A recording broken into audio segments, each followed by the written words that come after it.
Welcome to Golf Industry Guru and the Gig Podcast, where we interview the best and brightest golf and hospitality leaders on the planet. On today's episode, you will learn some proven real-world solutions that'll help you and your team solve some of your biggest golf business challenges. So stick around for some tips, tools, and training to get you, your people, and your business powered on. Here's your host, James Cronk. Well, hello, ladies and gentlemen, and welcome to the Gig Podcast. And I am thrilled to have on the line today with us Patrick Bowers. Patrick and I met a long time ago, for goodness sakes, when he was in Whistler. And then he started to travel around the world. And I fundamentally just did my best every once in a while to see what kind of exciting places that Patrick would end up in, what exciting jobs he would end up having, the kind of people that he would end up doing business with. And it's been wonderful to watch his meteoric career over the last many years. And then a few years ago, when I was in Asia, Patrick and I had a chance to connect and to reconvene our Canadian conversation and talk about hockey. And then we started talking about other things. And so I'm thrilled to have Patrick join us today, all the way from Singapore. And Patrick, welcome to the Gig Podcast. Thank you, James. A pleasure to be with you today, and really excited to talk about what we're going to talk about today, as well as your new venture. It sounds fantastic.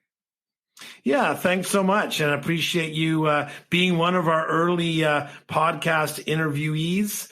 And would love to just kind of learn a little bit more, Patrick, about your journey, but also about, my goodness, some of the things that you have really probably learned along the way that has helped you in your career and the clubs that you've been at, and maybe some things that some pearls of wisdom that we can impart on our audience and other club managers, whether you're operating your community golf course in your local state or province or country, or whether or not you're running a Laguna National in Singapore and all the other fantastic places. So, Patrick, if you don't mind, I mean, just let's start from Whistler, or maybe even before Whistler, but give me a little summary, if you don't mind, about your journey.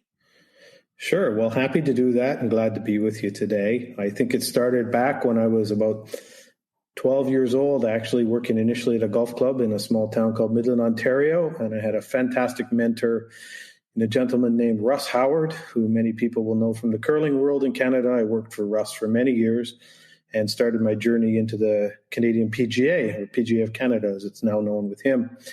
Worked at the club there before moving on to Horseshoe Resort as the director of golf there, north of Barrie in Canada, for those of you who aren't from here. And then eventually moved, as you said, to Whistler, had a fantastic opportunity to become the director of golf with Tourism Whistler.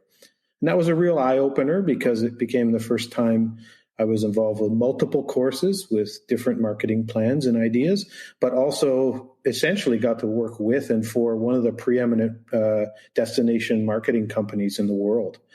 I mean, Whistler as a group and Whistler Resort has proven itself globally as a fantastic example. So that was a marriage of golf plus the international marketing side of things at maybe a time when golf was not as preeminent on the world stage as it is now. And as you said, we probably, at that time, I met with a mutual friend by the name of Brad Pelche. Brad ran Nicholas North at the time.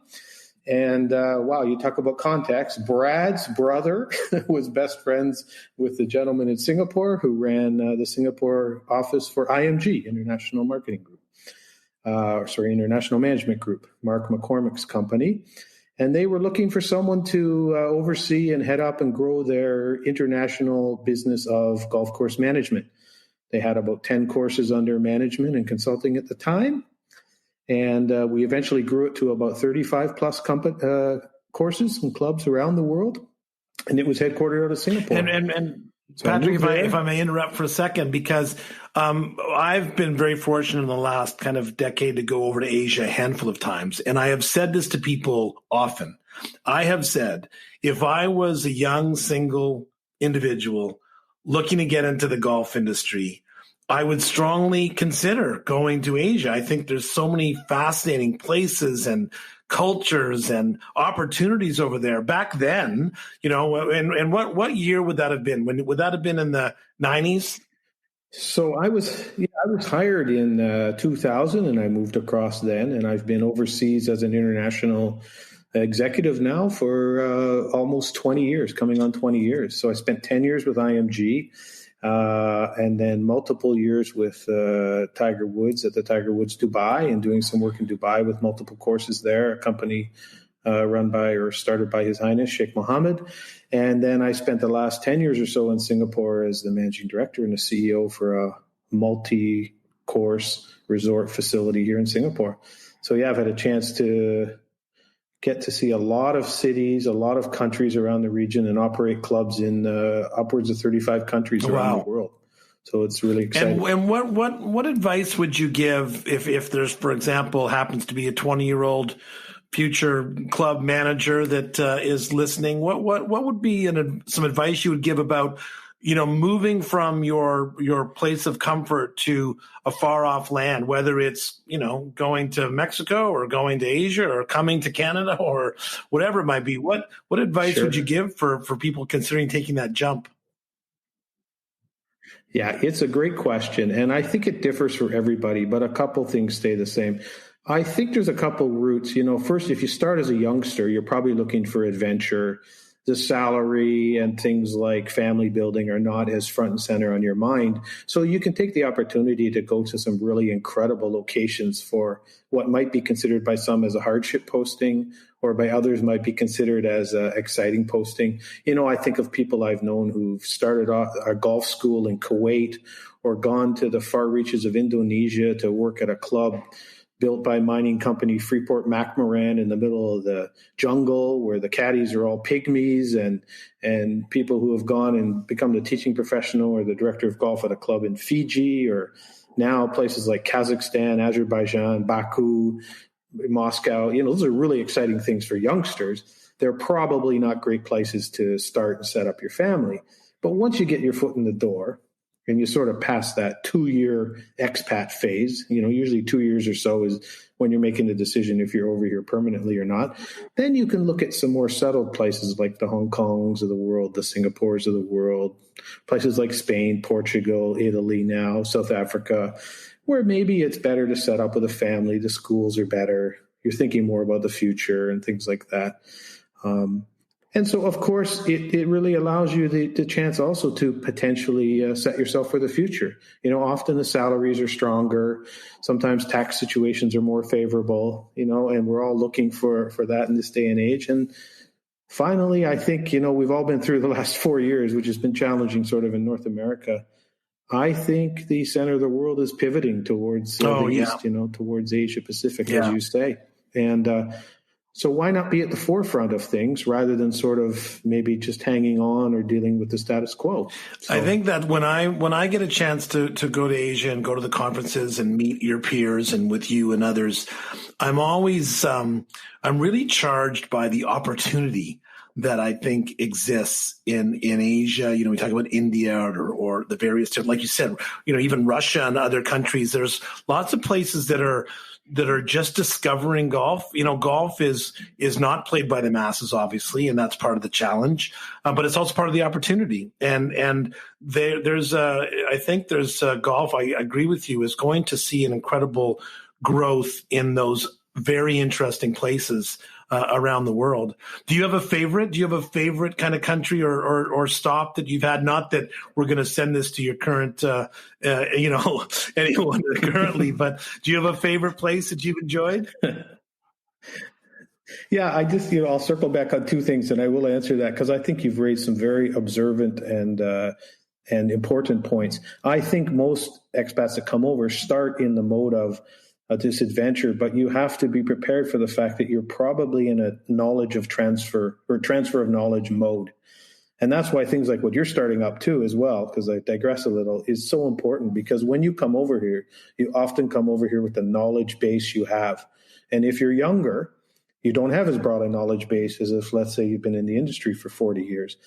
And there's not a huge emphasis here on growing that knowledge base. So once you've transferred the knowledge, how do you continue to be relevant in the market? And so that's important to remember when you make your trip or your decision to come over here, that, you're able to impart a lot of knowledge on some very beginner people in the industry, as you mentioned. And it's also important to keep note that it's also important to note that it varies by market. Markets like Malaysia or Thailand or even Japan have a fairly well-established golf industry, and they're more into a maintain and a slow growth mode. And then, as you said, you've got markets where you might go in there and open up the first golf course. I mean, I did that several times in multiple markets where you're the only golf course in the entire country, and there's immense focus on what you're doing. So these all factor into the decision you might want to make in terms of coming over. Were you, for when I think about a young person or really anyone of any age getting over there to get involved in a career, I mean, you're truly not in Kansas anymore. There's no doubt about it. Things are different. There are some things that your eyes will. You've been to Vietnam, have you? I have been to Vietnam. Yes, I have. Were you always adventuresome that way? Like, were you shocked when you went over there? Did it take you long to acclimatize? Did you ever consider? I mean, I know you've actually, got roots in Canada and have been back and forth for other things, but sure. How does that sit with you? It was very interesting. It was a bit of a paradox. I mean, for me, what I enjoyed the most about it, and I was lucky in this regard, I had a pretty soft landing in Singapore, which is where I was based, and I've also been based in Dubai. Those places are very easy to live, although they are different. They're somewhat westernized, but there's still a lot of Eastern influence or Middle Eastern influence. But I got to travel to all these places. So I could go to these places for multiple weeks at a time or days at a time. And then I always got to return to a nice, stable, clean, safe environment. I've never felt unsafe anywhere over here, to be honest with you.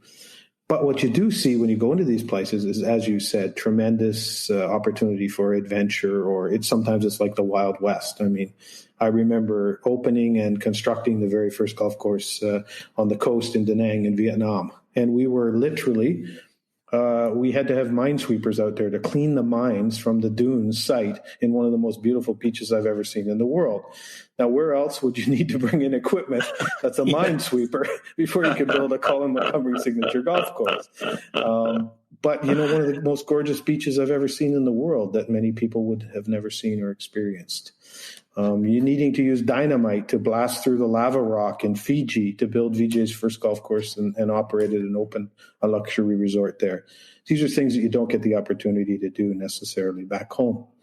I think that golf is, it's like if you think about a golfer that has 50 golf courses on their bucket list and they travel around the world playing the old course or playing Pebble or playing Cabot or wherever it might be.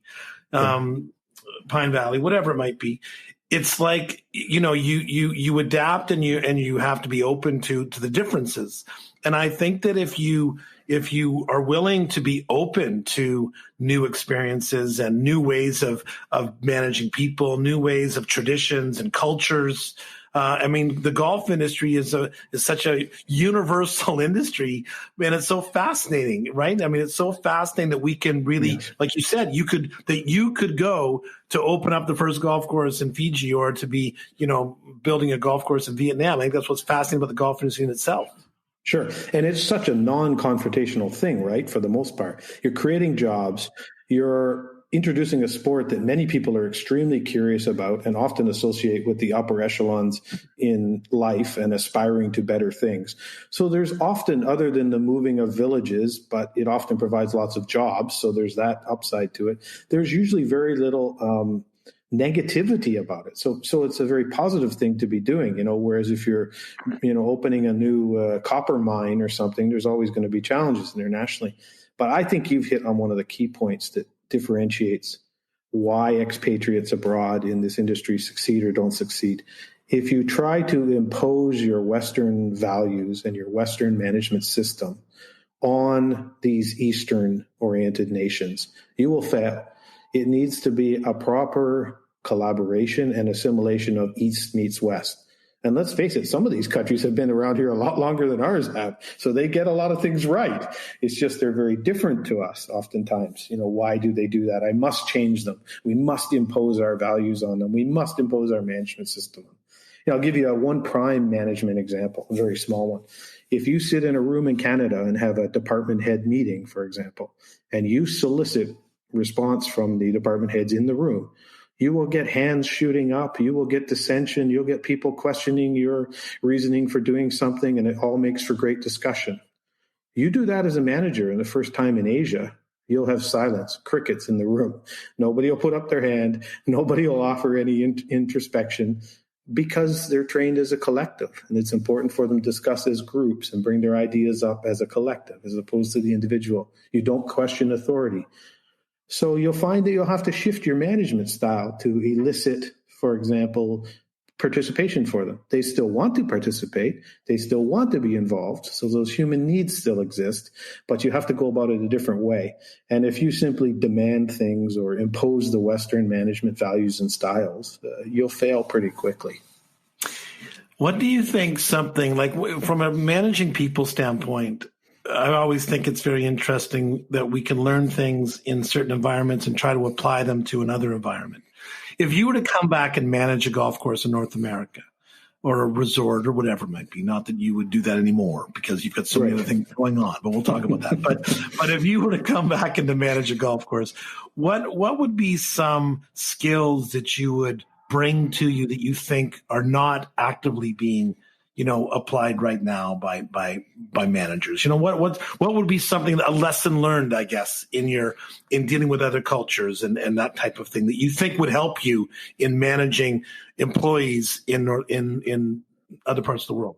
Sure. Fair question and great one. I think for me, and maybe it's my personality, the Asian owner or the overseas owner is often very reticent to offer any congratulations or recognition for a job well done. You finish second in the best new golf course in the world. The question is, why didn't we win? Not congratulations on beating 310 other clubs. And we hear in the West about people being pampered, right? You get a participation ribbon for finishing 15th in the running competition. So maybe we go too far in the West. But one thing that certainly I've learned here is that I think even the team members over here and abroad, they appreciate the recognition. They appreciate recognition of their efforts and that they contributed, especially because they are more comfortable in a collective environment. And so leaders who do that in this environment will thrive. And I think it is one that needs to be more prevalent in the Western environment. Some leaders do it, and some leaders have definitely recognized the benefit of it. But I think if you interviewed a lot of employees at a lot of companies, that more so than things like salary and vacation time and stuff like that, it's the recognition of their efforts and the time that they put into things that's important. And I guess the only other thing I'd add, and this can potentially be a bit controversial, is when you see these nations and these countries and these companies, how they operate, that sometimes a kind, benevolent dictatorship approach actually works very well. So on the opposite end of the spectrum, you don't get opinion from everybody and try to arrive at some type of consensus for how you run your business or do your business. You take opinions in, you develop them, but ultimately you've got to make the decision and you have to be responsible for it and accept the consequences one way or the other. And I'm going to make the decision and I'm going to move us forward. You can't rule by committee all the time.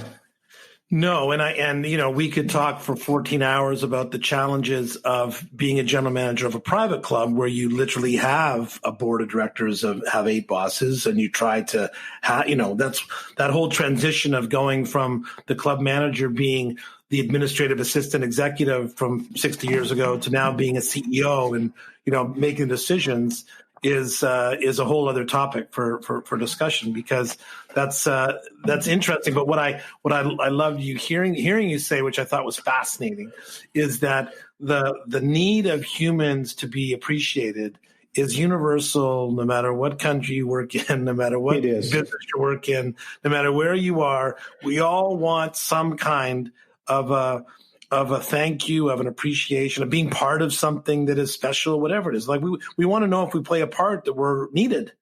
Absolutely.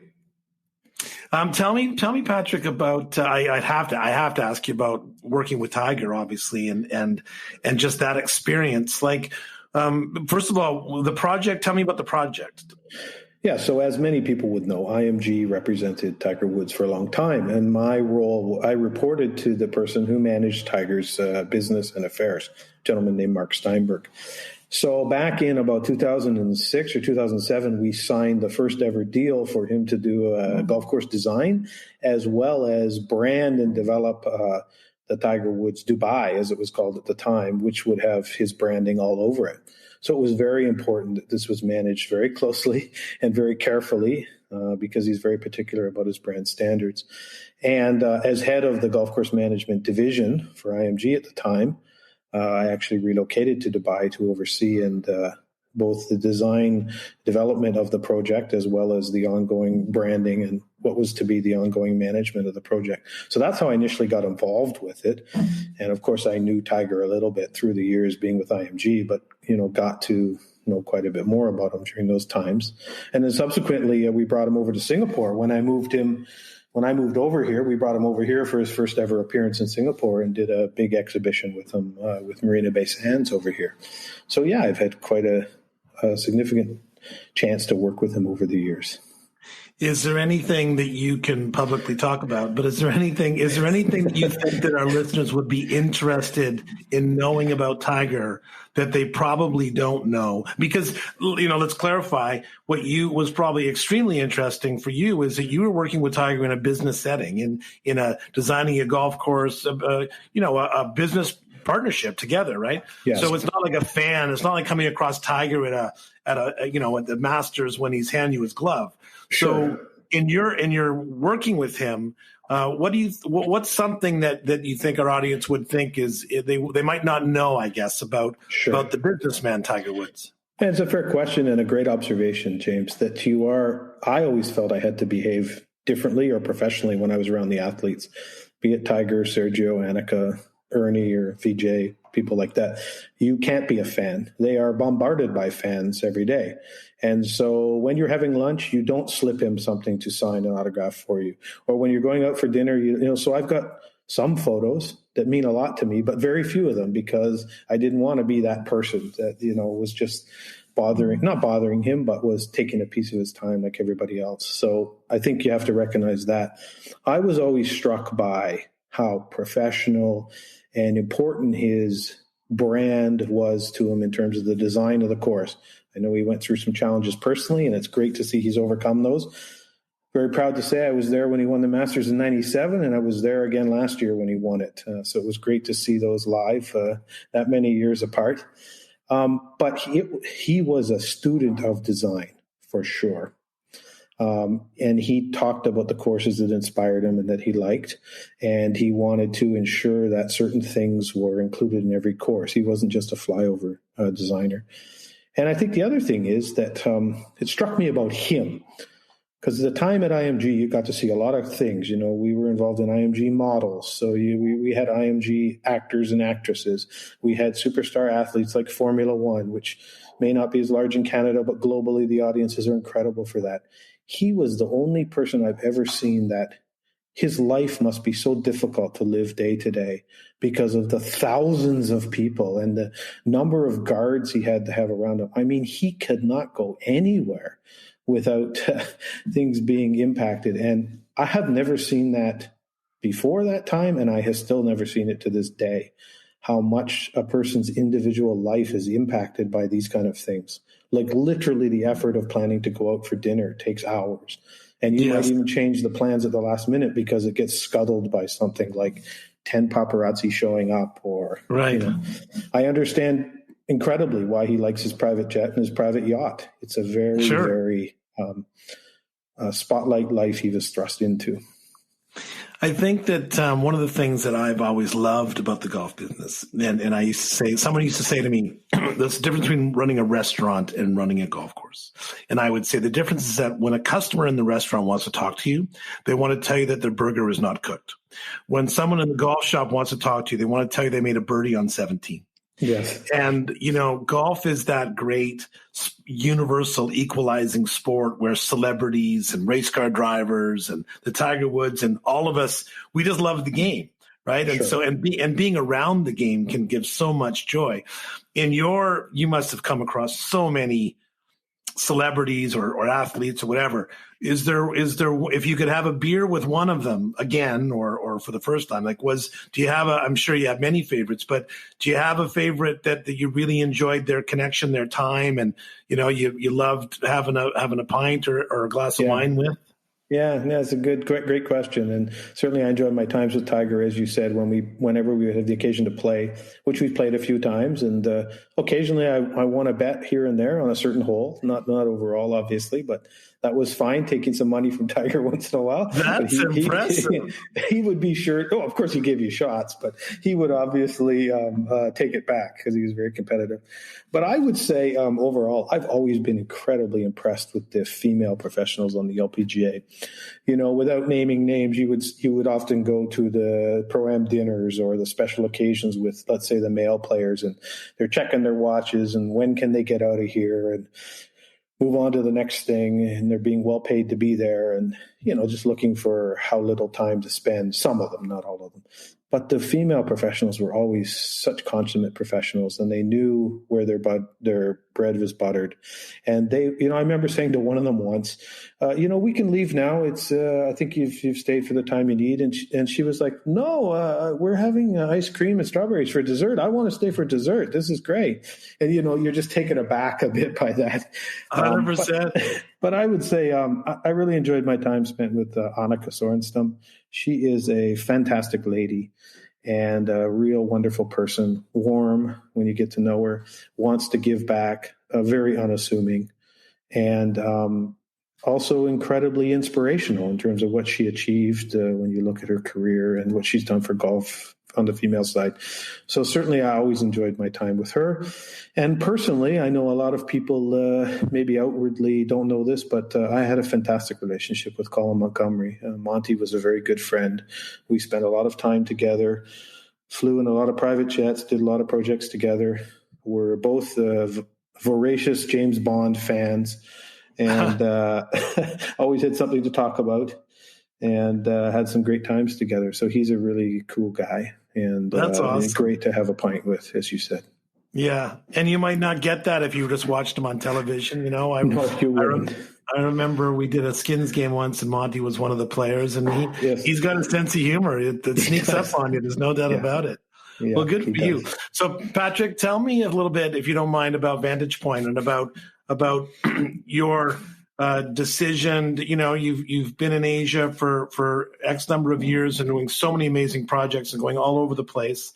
Tell me what drove you or motivated you to create Vantage Pointe, and what do you love doing now? What keeps your batteries charged? Yeah, great. Well, thanks. Vantage Pointe was been on my mind for a long time, probably much like your golf industry gurus. It percolated for years. I have a fantastic relationship with a group here that I was the CEO for almost 10 years. One of them is a very well-known Thai hotel brand named Dusitani, and the other one was Laguna Resort, which has 2 championship courses here. And it sort of gestated in the fact that, after you've spent 10 years at a place, you don't necessarily run out of energy, but you've probably run your course in terms of what you can do. Or maybe there's ways to do it better, or alternatively, I had groomed multiple successors. We'd put a couple of GMs in place. So I approached them, and they were very open to the idea of transitioning from a full-time role to taking them on as clients of my advisory firm, which I had been thinking about starting. And the reason I did that, and we transitioned successfully, by the way, they're clients to this day, and we've just opened a beautiful 5-star resort, and we've got 2 fantastic golf courses here, and I count the chairman. It's fantastic, and it's something that Asia needs. And the chairman I count as a close friend, and his family as close friends, and that's important here.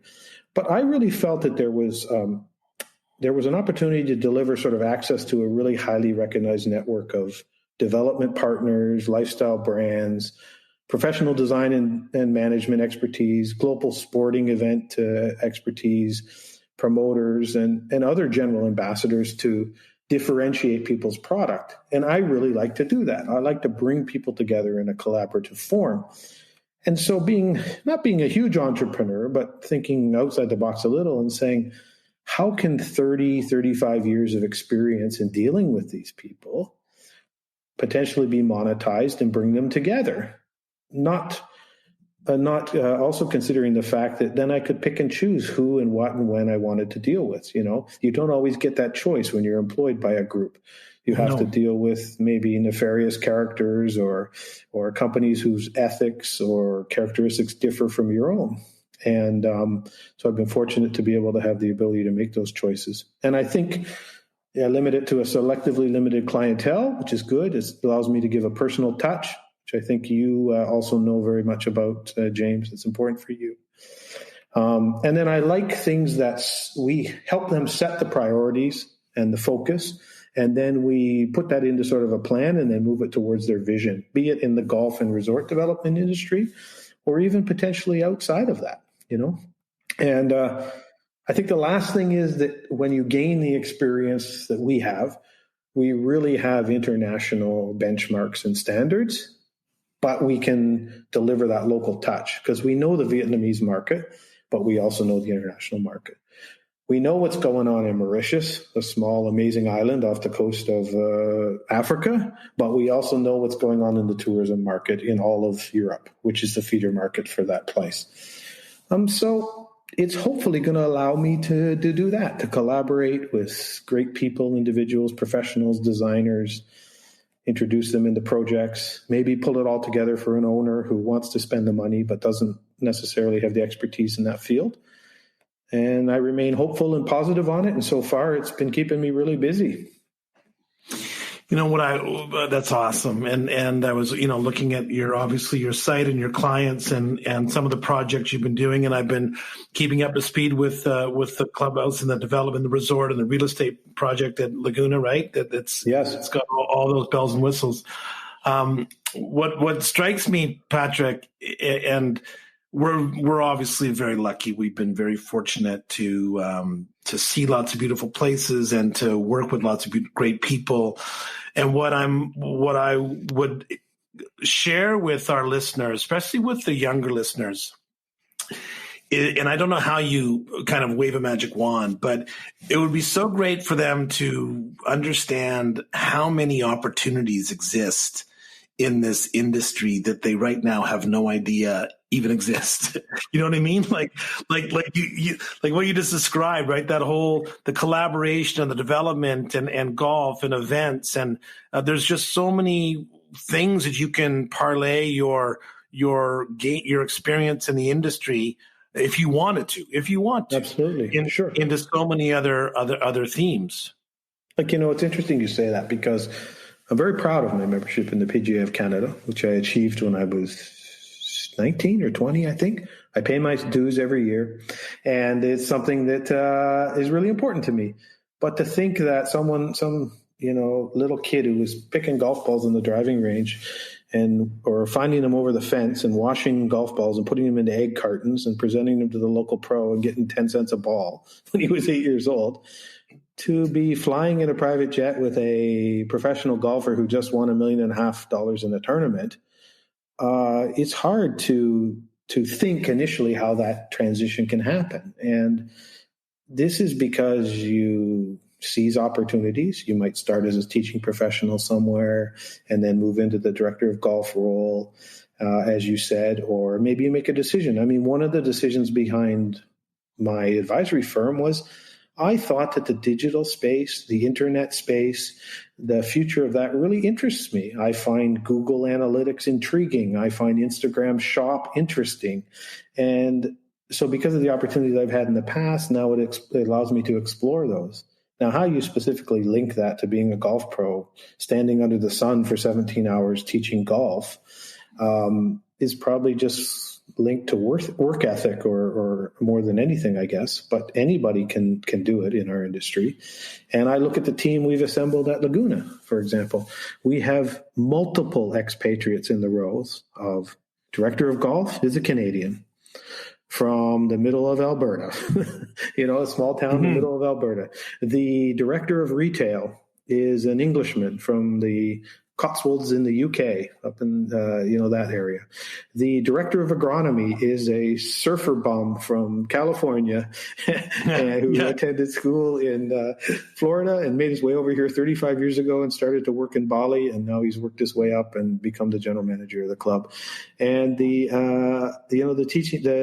director of the academy is a British guy who started in Korea working for David Ledbetter and has moved his way through the ranks and now runs one of the most successful golf academies in Asia Pacific. So I think take that first chance, look for the opportunities, make the connections, talk to guys like you. You've been over here. You've seen what the opportunity is.